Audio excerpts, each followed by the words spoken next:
Hey GCAR friends, so I just learned that today that March is National Code of Ethics Awareness Month. And I've been teaching Code of Ethics for a long time and I can't believe I never knew this. But perfect timing today because we just had our training here at the office for our Professional Standards and our Grievance Committee along with our Board of Directors on the Professional Standards process. So the process of going through and handling a case from start to finish when there is a violation of the Code of Ethics and somebody files a complaint. So fun to realize that today is, or March is National Code of Ethics Month. But I also just read a blog and there were a couple of statistics in there that I wanted to share. This came from Traliant, is the name of the blog company that put this out, and they didn't cite their sources, so take these with a grain of salt, but I thought they were interesting.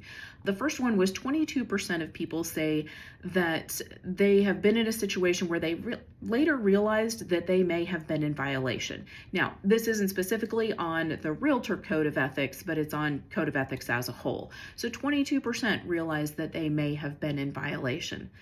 57% of people observed behavior at work that seemed like a potential violation of the code, yet only 39% didn't report it. And I thought those were probably some fairly low numbers, at least in the realtor industry.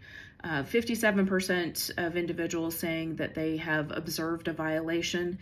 If you've been in the business for any length of time, I'm pretty sure probably almost all of us, unfortunately, could say that we have observed something that we felt was a violation.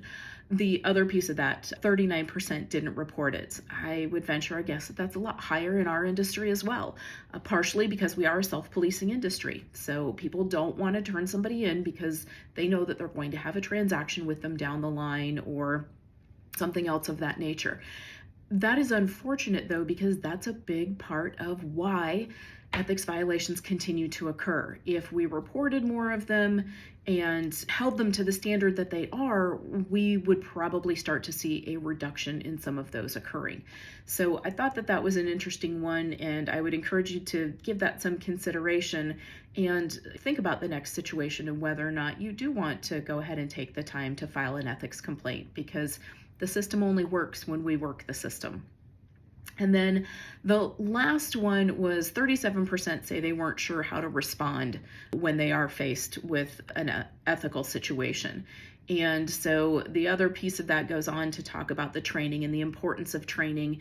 And we take Code of Ethics training every 3 years. I'm one of those people that was sad to see it go to 3 years from 2, because I do think it's important. The only way that you're going to keep yourself out of an unethical situation, not necessarily the only way, but one of the best ways, is to study the Code of Ethics so that you know what the right and the wrong are and you know how to handle them. You've got some different scenarios or situations.